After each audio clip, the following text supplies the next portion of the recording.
Rolls-Royce has hit a milestone with its F130 engine, a major hurdle that it just cleared for its integration into the upgraded B-52J bombers for the U.S. Air Force.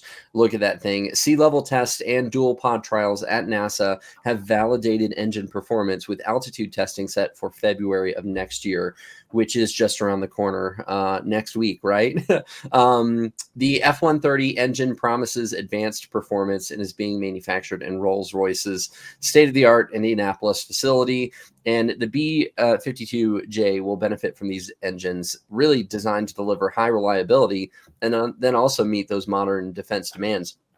It's good. It was $1 billion upgrade. That's expensive, but it is powering the U.S. Air Force closer to its future fleet of next-gen bombers. It's great. High tech, high reliability, ready for action.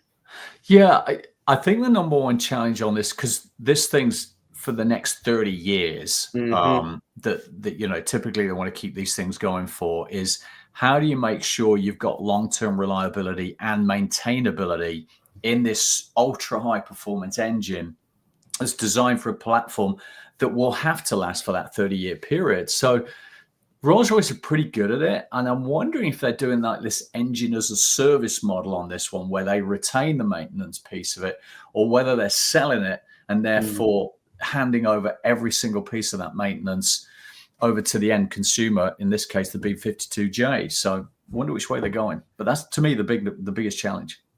So the critical design review is done, which means it's time to move into the final stages of development, testing, and production. We're looking at retrofitting cutting-edge engines into a decades-old airframe without creating downstream integration headaches. There's a complexity here of getting these new engines, these legacy systems, all working nicely together, fitting together well, integrating, one might say, because misalignment could result in inefficiencies, delays, or stuff just not working. So I think the actual integration is going to be the biggest challenge. Yeah, I thought you'd go there.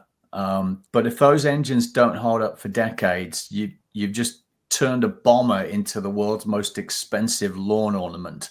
Focusing on reliability, make sure that your engine remains operational and cost effective across all of its expected service life, making sure that future overhauls won't kind of drain budgets or readiness for that matter. See, right now they're testing. They had the CDR, the sea-level testing. They're doing dual pod configuration testing. They're making sure the upgrades are going to work, which I think means that they're also making sure that the design's going to hold up, because that's part of what the whole testing should be for. But the way to ensure all of this is correct, that we have stuff that can integrate and that we can have things that are going to last for decades, goes beyond just testing. It should have started way back at the requirements gathering. Yeah, but it's requirements gathering, traceability is step one, definitely making sure that, again, you've got that AI overlay with a good single source of truth. But I think then you're into design and change. It's materials to make sure that things are going to have that longevity.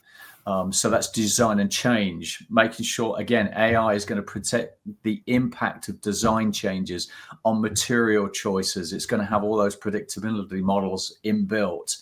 Then you've got your simulation to actually simulate it. So you've got to bring that in.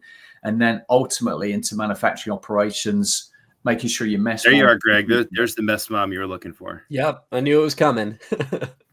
It's always going to be there, isn't it? It's always going to be there. And then ultimately, to my point, is making sure your aftermarket, your MRO piece is really working. So making sure your predictive analytics powered by NI are going to track that engine wear, suggest maintenance schedules, ensure that B-52J fleet remains operational and cost efficient for the decades to come. Yeah, no, you're right. That MRO piece is going to be huge to making sure that it does last decades. See you next week.